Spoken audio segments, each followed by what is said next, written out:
Hello, dear viewers, and welcome back to the channel where we take a deep, insightful look into the enduring saga of the British royal family. Today, we are pulling back the curtain on a moment of profound internal crisis, focusing on the unbreakable yet often stern figure of the Princess Royal, Princess Anne. She is perhaps the most fascinating member of the firm, a woman whose life has been defined by an unyielding adherence to duty and a steadfast refusal to engage in the polite fictions that often surround royal life. Anne is renowned for her no-nonsense, straightforward approach. She is certainly not one to sugarcoat her remarks or mince words for anyone, even if the recipient of her unvarnished truth happens to be her own brother, King Charles III. Her counsel and her seasoned opinions hold immense value within the firm, serving as a crucial moral compass. However, even a royal figure as stoic and disciplined as Princess Anne has limits. There was one infamous incident rooted in the early 1990s where her legendary patience was tested to its absolute breaking point by none other than Sarah Ferguson, the Duchess of York. According to detailed accounts, this lapse in royal decorum provoked a reaction so intense that the Princess Royal nearly lost control entirely. Before we delve into the dramatic specifics of this confrontation and the egregious lapse in judgment that caused it, please take a moment to show your support by liking this video and subscribing. Your engagement helps us continue bringing you these detailed historical analyses of the monarchy. The Princess Royal, who has been described in historical texts as the 75-year-old royal, has long since cemented her reputation not merely as the hardest working member of the family, a title she consistently earns through her relentless schedule, but also as the ultimate guardian of tradition. She is the bulwark against change, dedicated to upholding the core values necessary for the continuation and respect of the monarchy. For Anne, duty is not a choice. It is the very air she breathes. This deep-seated commitment to propriety is precisely why, when the truly shocking scandal involving Prince Andrew's estranged wife, Sarah Ferguson, exploded across the international headlines, Princess Anne's fury was palpable. Biographer Andrew Lowney describes a scene of such visceral anger that the Princess Royal, in a moment of sheer outrage over the disgrace brought upon the ancient institution, came dangerously close to physically confronting the Duchess of York. To understand the magnitude of Anne's reaction, we must first transport ourselves back to 1992. This year was famously dubbed the Annus Horribilis by Queen Elizabeth II herself, a period marked by devastating fires and an unprecedented spate of marriage breakdowns and public humiliations. Sarah and Andrew, the Duke and Duchess of York, had already separated, signaling the official end of their marriage, but they were still very much members of the immediate royal family, living under the intense, unforgiving scrutiny of the public eye. Barbary, the mother of Princess Beatrice and Princess Eugenie, had always been viewed by some within the palace as a slightly unconventional, perhaps overly exuberant presence.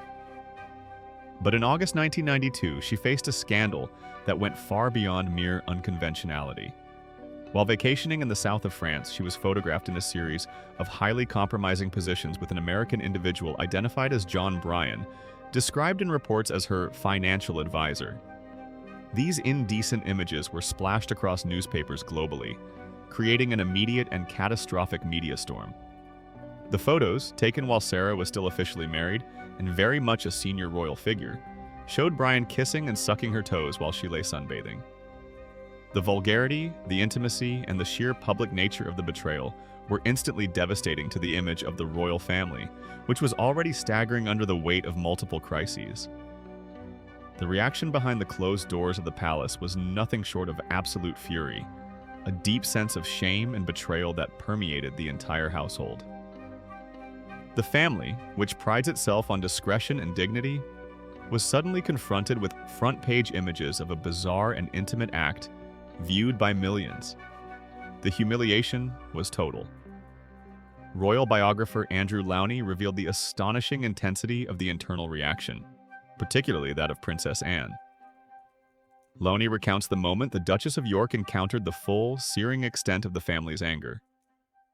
Imagine the scene: a royal breakfast room, usually a place of quiet, reserved ritual, suddenly transformed into a silent arena of judgment. Lowney wrote that Sarah, perhaps hoping the news had not yet penetrated the inner sanctum, entered the breakfast room only to find every single person present engrossed in reading the newspapers detailing the salacious story. The atmosphere must have been thick with icy disapproval. Unable to face the silent, damning indictment in their eyes, Sarah immediately fled the room. But the confrontation was inevitable.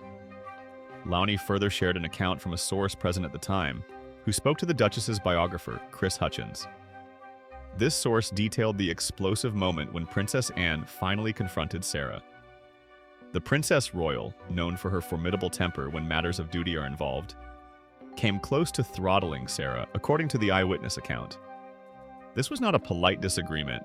It was a furious, physical-leaning expression of outrage by a woman who saw generations of royal service and tradition being dismantled by a single, careless act of indiscretion. Later at dinner, the confrontation continued. Princess Anne, having gathered her thoughts but not lessened her fury, delivered her definitive piece of mind to Sarah.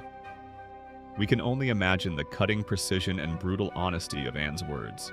She would have articulated the precise measure of damage Sarah had inflicted upon the monarchy, the Queen, and the entire institution they were sworn to protect. The most telling detail about this tense dinner table scene is the universal agreement among the family members. Lowney noted a crucial observation. There was not one voice raised against Anne. In that moment of absolute crisis and humiliation, Princess Anne stood as the representative of the collective outrage of the firm.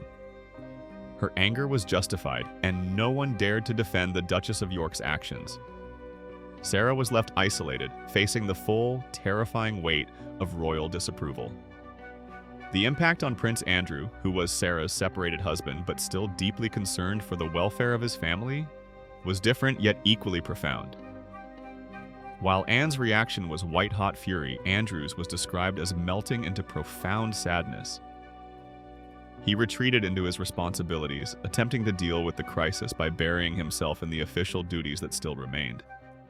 Lowney shared that Andrew sought solace in special reports compiled for the Queen, which she, in her characteristic kindness, did not hesitate to let him read, perhaps allowing him to focus on the stability of the crown amidst his personal chaos.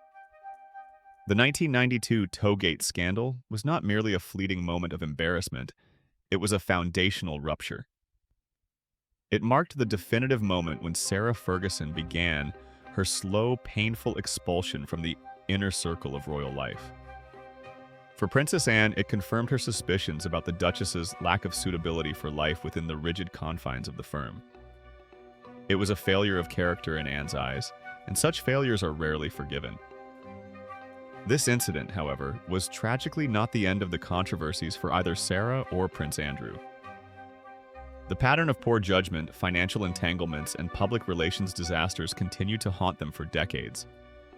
The slew of scandals has followed them throughout their lives, a dark shadow cast by that initial, shocking lapse in the south of France. For Sarah, subsequent controversies, including further financial embarrassments and attempts to profit from her royal connections, continued to erode any hope of full rehabilitation. For Andrew, the trajectory was even more catastrophic, culminating in the highly damaging association with convicted sex offender Jeffrey Epstein, a scandal that dwarfed even the Toegate incident in its severity and global impact. Ultimately, the accumulated weight of these controversies, starting with the disgrace of 1992, finally caught up to the former couple in a decisive and irreversible manner. The consequences were severe and comprehensive. The ex-couple has now been stripped of virtually all meaningful royal honors and privileges. Andrew was forced to step back from public life, losing his military titles and patronages, while Sarah remains a peripheral figure, often present but always kept at arm's length from the central functions of the monarchy. The fury that Princess Anne displayed in 1992 was, in essence, a prophecy. She understood immediately the long-term corrosive effects that such public behavior would have on the family's standing. Her outburst, while shocking in its intensity, was a fierce defense of the institution she dedicates her life to serving. She saw the immediate damage, but she also foresaw the potential for a lifetime of continued scandal that could destabilize the monarchy. Princess Anne's commitment to duty, evident in her reaction to Sarah Ferguson's behavior, is what makes her such a unique and essential figure in the modern monarchy.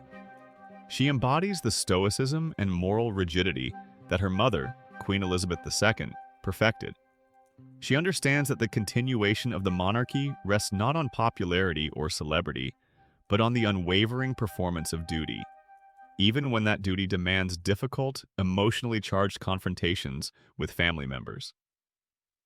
The story of the near-throttling incident serves as a powerful reminder that while royal life may appear glamorous and detached, it is governed by an extraordinarily strict code of conduct.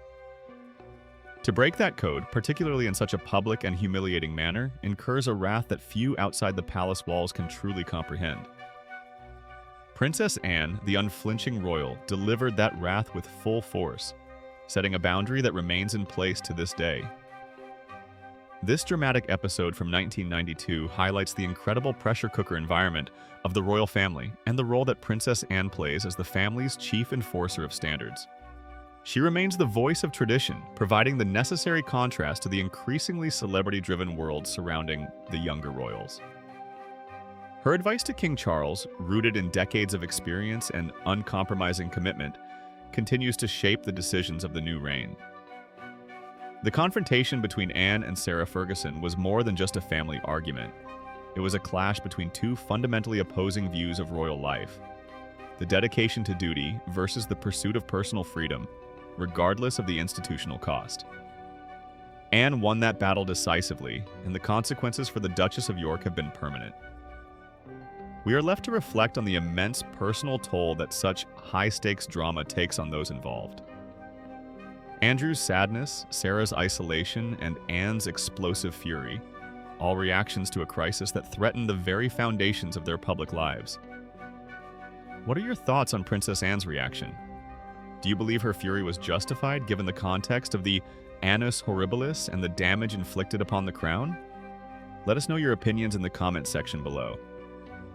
Thank you so much for joining us for this deep dive into one of the most tumultuous moments in modern royal history. Don't forget to like, subscribe, and hit that notification bell so you don't miss our next detailed celebrity update and historical analysis. We appreciate your viewership, and we look forward to seeing you in the next video. Goodbye for now.